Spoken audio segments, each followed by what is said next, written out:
जरूर एपिसोड 17 भाग 1। कहानी का परिचय। सदियों से अंधेरे में छिपे रहस्यमय प्राणी इंसानों के बीच रहते आए हैं। वे पिशाच हैं, शाश्वत जीवन और अलौकिक शक्तियों वाले जीव। लेकिन उनकी प्यास, खून की प्यास, उन्हें शाश्वत संघर्ष में उलझा देती है। रुद्र, एक प्राचीन और शक्तिशाली पिशाच, इसी संघर्ष का प्रतीक है। वह एक तरफ अपनी प्यास से लड़ता है तो दूसरी तरफ इंसानों के साथ एक शांतिपूर्ण सह अस्तित्व स्थापित करने की कोशिश करता है।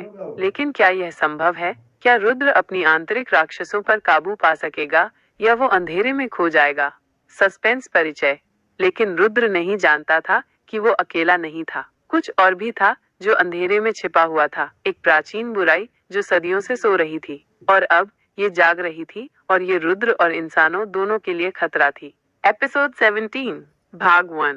अंधेरी नेक्रोमेंटिक ऊर्जा का पीछा करते हुए रुद्र और रिया शहर के बाहरी इलाके में एक घने पुराने जंगल में पहुंचे। जंगल में एक अजीब सी ठंडक थी और हवा में सड़ी हुई पत्तियों और कब्रों की गंध आ रही थी।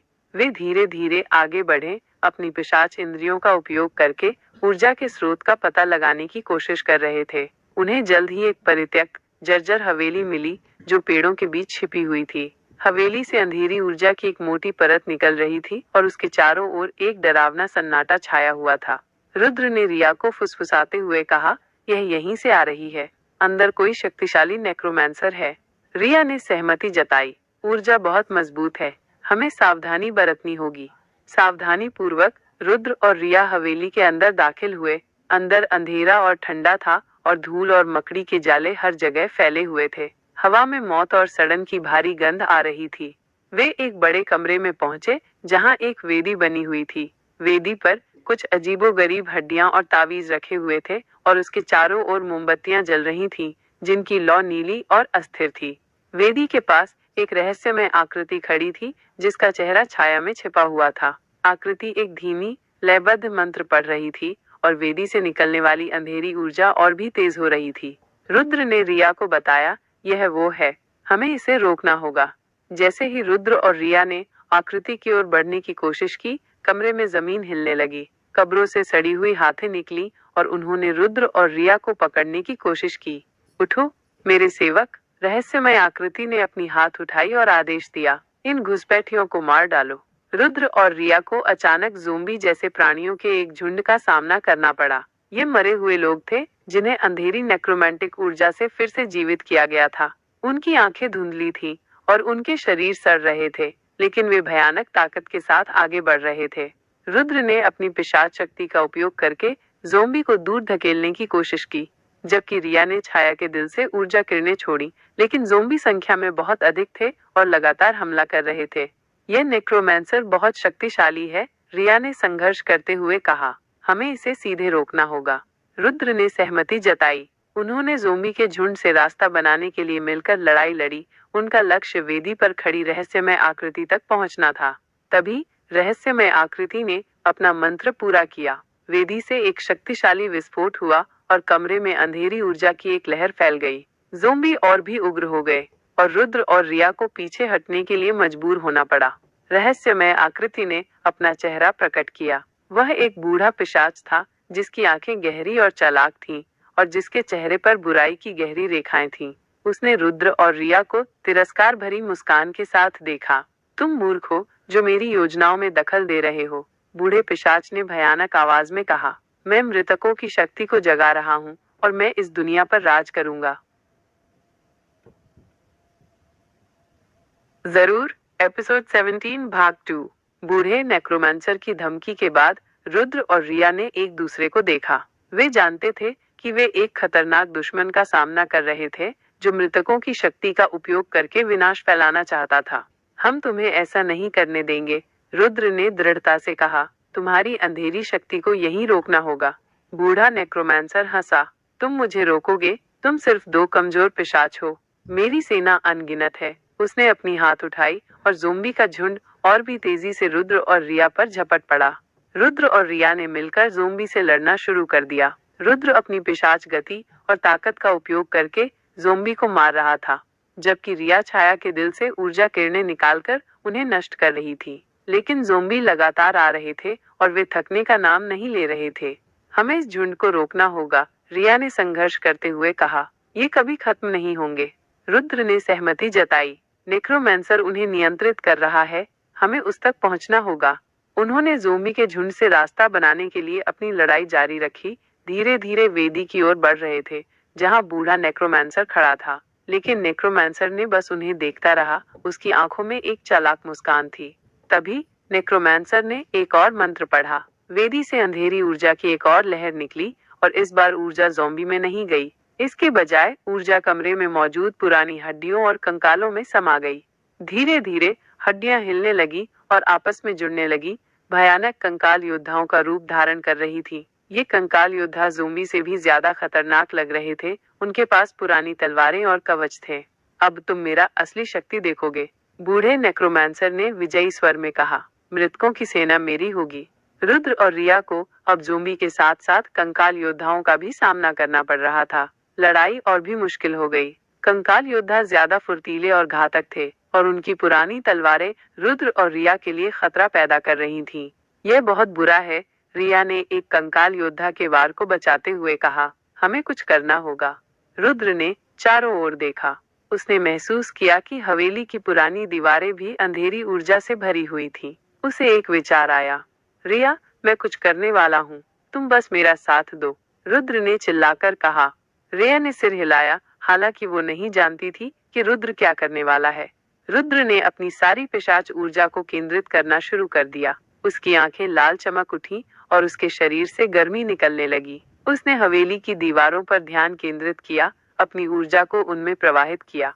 दीवारें कांपने लगी और उनमें दरारें पड़ने लगी। अंधेरी ऊर्जा जो उनमें समाई हुई थी अस्थिर होने लगी। बूढ़ा नेक्रोमैंसर हैरान रह गया। ये क्या कर रहा है? रुद्र ने एक जोरदार चीख निकाली और हवेली की दीवारें अंदर की ओर ढहने लगी। धूल और मलबा हर जगह फैल गया। ज़ोंबी और कंकाल योद्धा लड़खड़ा गए और बूढ़ा नेक्रोमैंसर भी मलबे से बचने के लिए पीछे हट गया। इस अराजकता के बीच रुद्र और रिया ने नेक्रोमैंसर तक पहुंचने का प्रयास किया, लेकिन बूढ़ा पिशाच भी कम चालाक नहीं था। उसने मलबे के पीछे छिपकर एक और मंत्र पढ़ना शुरू कर दिया।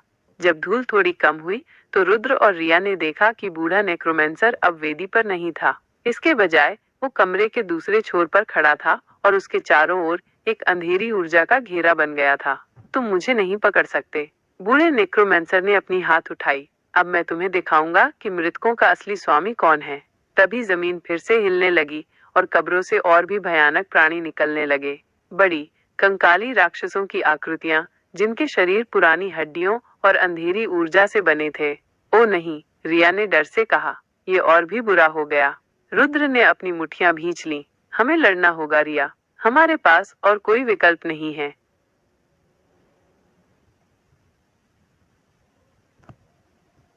जरूर। एपिसोड 17 भाग 3। कंकाली राक्षसों के भयानक उदय ने कमरे में डर और निराशा का माहौल पैदा कर दिया। ये प्राणी ज़ोंबी और कंकाल योद्धाओं से कहीं ज्यादा बड़े और शक्तिशाली थे। उनकी आंखें नीली आग की तरह चमक रही थीं और उनके बड़े बड़े पंजे और नुकीले दांत मौत बरसाने के लिए तैयार थे। यह बहुत मुश्किल होने वाला है, रिया ने डर से कहा। छाया के दिल को और कसकर पकड़ लिया। रुद्र ने अपनी तलवार निकाली। उसकी पिशाच आंखें दृढ़ संकल्प से चमक रही थीं। हम हार नहीं मानेंगे रिया, हमें इस नेक्रोमैंसर को रोकना होगा, चाहे कुछ भी हो।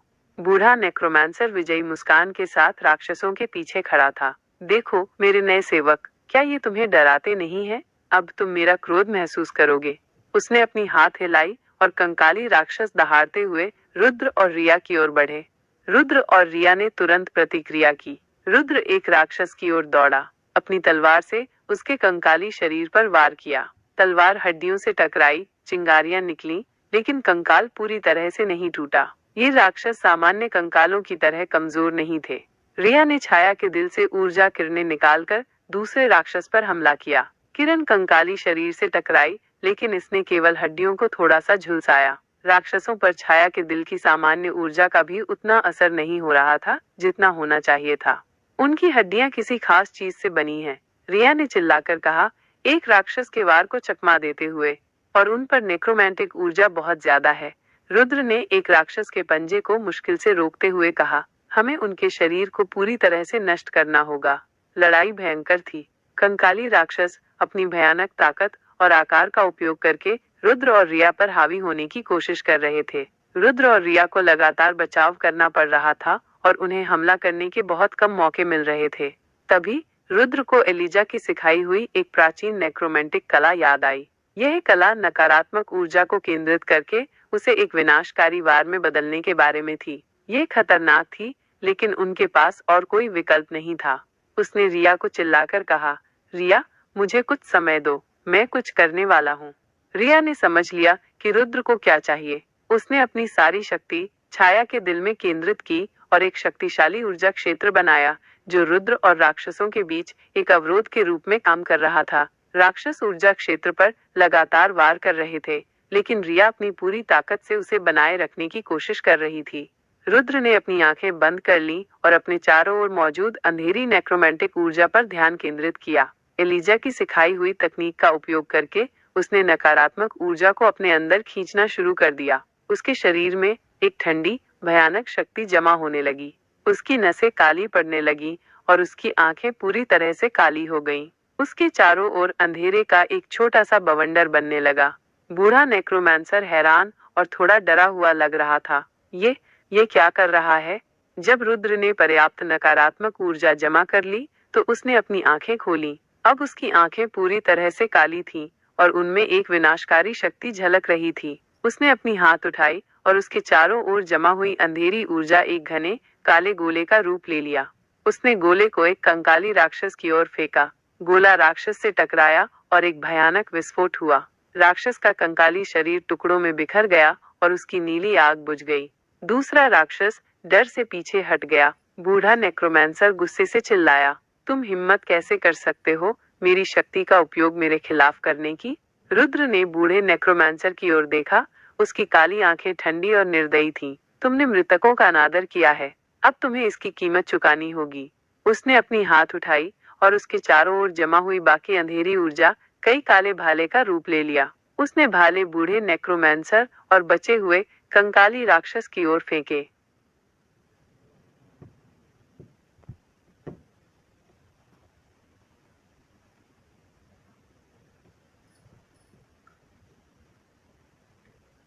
जरूर। एपिसोड 17 भाग 4। काले भाले बिजली की गति से बूढ़े नेक्रोमैंसर और बचे हुए कंकाली राक्षस की ओर बढ़े। बूढ़ा नेक्रोमैंसर अपनी काली ऊर्जा से बचाव करने की कोशिश कर रहा था, लेकिन रुद्र की केंद्रित नकारात्मक ऊर्जा बहुत शक्तिशाली थी। भाले बूढ़े नेक्रोमैंसर के चारों ओर बने अंधेरे घेरे को भेद गए और उसके शरीर से टकराए। वो दर्द से चीख उठा।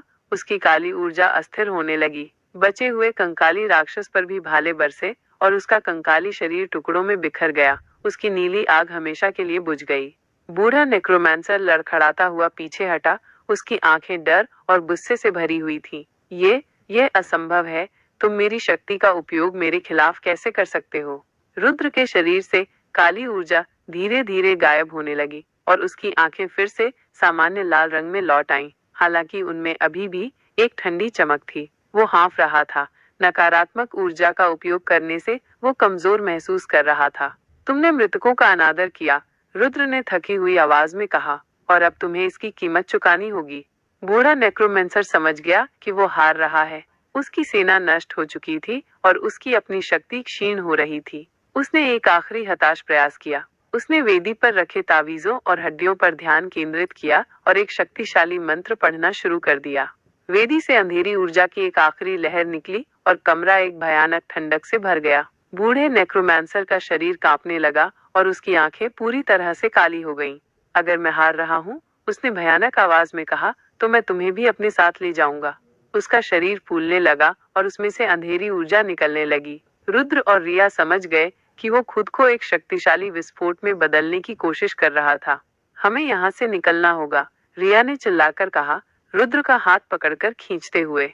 लेकिन रुद्र जानता था कि अगर नेक्रोमैंसर विस्फोट कर गया तो हवेली और उसके आसपास का पूरा जंगल नष्ट हो जाएगा और शहर को भी खतरा हो सकता है। उसे यहीं रोकना होगा। रिया, तुम पीछे हटो, रुद्र ने दृढ़ता से कहा, रिया के हाथ को छोड़ते हुए। मैं इसे संभाल लूंगा। नहीं रुद्र, ये बहुत खतरनाक है, रिया ने विरोध किया, लेकिन रुद्र ने उसकी ओर सिर्फ एक दृढ़ नजर डाली। रिया समझ गई कि वो अपना मन बना चुका है। आंसू भरी आंखों से वो पीछे हट गई, छाया के दिल को अपनी सुरक्षा के लिए तैयार रखा। रुद्र ने अपनी सारी बची हुई पिशाच ऊर्जा को केंद्रित किया। उसने अपनी तलवार को कसकर पकड़ा और बूढ़े नेक्रोमांसर की ओर दौड़ा। तुम मुझे नहीं रोक सकते, बूढ़े नेक्रोमांसर ने दहाड़ते हुए कहा। उसका शरीर अब अंधेरी ऊर्जा से चमक रहा था। रुद्र ने बिना किसी डर के उस पर छलांग लगाई। अंतिम क्षण में जब नेक्रोमांसर विस्फोट करने ही वाला था, रुद्र ने अपनी तलवार उसके हृदय में घुसा दी। एक भयानक चीख निकली और अंधेरी ऊर्जा का विस्फोट अंदर की ओर मुड़ गया, बूढ़े नेक्रोमांसर के शरीर को पूरी तरह से नष्ट कर दिया। जब ऊर्जा शांत हुई तो रुद्र वेदी के पास खड़ा था, हाँफ रहा था। उसकी तलवार खून से सनी हुई थी। बूढ़ा नेक्रोमांसर अब नहीं था।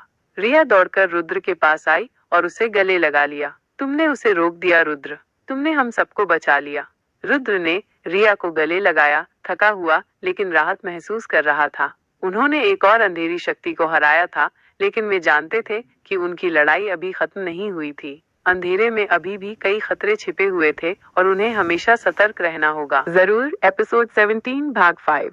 हवेली में शांति छा गई, सिवाय रुद्र और रिया की भारी सांसों के। बूढ़े नेक्रोमांसर का खतरा हमेशा के लिए टल गया था, लेकिन इस लड़ाई ने उन्हें शारीरिक और मानसिक रूप से थका दिया था। रिया ने रुद्र के चेहरे को ध्यान से देखा। तुम ठीक हो रुद्र? तुमने नकारात्मक ऊर्जा का बहुत उपयोग किया। रुद्र ने एक कमजोर मुस्कान दी। मैं ठीक हूँ रिया, बस थोड़ा थका हुआ, लेकिन हमने उसे रोक दिया और यही मायने रखता है। उन्होंने हवेली से बाहर निकलने का फैसला किया। जंगल में सुबह की पहली किरणें फूट रही थीं, अंधेरे को धीरे धीरे दूर कर रही थीं। रात के भयानक अनुभव के बाद ये रोशनी सुकून देने वाली थी। वे समुदाय केंद्र लौट आए, जहाँ विक्रम उनका इंतजार कर रहा था। जब विक्रम ने उन्हें देखा तो वह दौड़कर उनके पास आया और उन्हें गले लगा लिया। तुम दोनों ठीक हो? मैंने सुना कि हवेली में कुछ हुआ था, विक्रम ने चिंता से पूछा। रुद्र ने उसे सब कुछ बताया। बूढ़े नेक्रोमांसर, जोम्बी, कंकाली राक्षस और नकारात्मक ऊर्जा का उसका खतरनाक उपयोग। विक्रम ये सुनकर हैरान रह गया कि उन्होंने एक बार फिर एक शक्तिशाली अंधेरी शक्ति का सामना किया था और उसे हराया था। इस घटना ने विक्रम के मन में नेक्रोमेंसी के बारे में और जानने की इच्छा को और भी प्रबल कर दिया। उसने रुद्र और रिया से वादा किया कि वो अपनी पढ़ाई जारी रखेगा और भविष्य में ऐसे खतरों से निपटने में उनकी मदद करेगा। रुद्र और रिया ने भी महसूस किया कि उन्हें नेक्रोमेंसी के बारे में अपना ज्ञान और भी बढ़ाना होगा। बूढ़ा नेक्रोमेंसर एक शक्तिशाली दुश्मन था और वे जानते थे कि भविष्य में और भी खतरनाक नेक्रोमेंसर सामने आ सकते हैं। उन्होंने एलिजा से संपर्क करने का फैसला किया, उससे और अधिक मार्गदर्शन और ज्ञान प्राप्त करने के लिए। वे जानते थे कि एलिजा नेक्रोमेंसी की कला को गहराई से समझती थी और उन्हें भविष्य के लिए तैयार करने में मदद कर सकती थी। एलिजा ने उन्हें फिर से खुशी खुशी मार्गदर्शन दिया। उसने उन्हें नेक्रोमेंसी के और भी जटिल पहलुओं के बारे में सिखाया, आत्माओं के विभिन्न प्रकारों और उनसे बातचीत करने के सूक्ष्म तरीकों के बारे में बताया। उसने उन्हें कुछ शक्तिशाली सुरक्षात्मक मंत्र और कलाएं भी सिखाईं, जो अंधेरी शक्तियों को दूर रखने में मदद कर सकती थीं। एलिजा ने उन्हें एक महत्वपूर्ण सबक सिखाया, नेक्रोमेंसी की शक्ति का सम्मान करना चाहिए और इसका उपयोग केवल संतुलन और सुरक्षा बनाए रखने के लिए ही करना चाहिए। मृतकों को शांति से रहने देना चाहिए और उन्हें केवल तभी परेशान करना चाहिए जब जीवितों को बचाने के लिए बिल्कुल आवश्यक हो। रुद्र और रिया ने एलिजा के ज्ञान को ध्यान से सुना और उससे वादा किया कि वे हमेशा उसकी सलाह का पालन करेंगे। वे जानते थे कि शक्ति के साथ बड़ी जिम्मेदारी आती है और वे कभी भी अपनी शक्तियों का दुरुपयोग नहीं करेंगे। एलिजा से विदा लेने के बाद रुद्र और रिया पहले से कहीं ज्यादा मजबूत और जानकार महसूस कर रहे थे। उन्होंने एक और अंधेरे खतरे का सामना किया था और उससे जीत हासिल की थी और उन्होंने भविष्य की चुनौतियों के लिए खुद को और भी बेहतर ढंग से तैयार किया था। शहर में शांति लौट आई थी, लेकिन रुद्र और रिया जानते थे कि उनकी यात्रा अभी खत्म नहीं हुई थी। अंधेरे में अभी भी कई रहस्य और खतरे छिपे हुए थे और उन्हें हमेशा सतर्क रहना होगा, बुराई से लड़ने और शांति की रक्षा करने के लिए तैयार रहना होगा, चाहे वो किसी भी रूप में आए।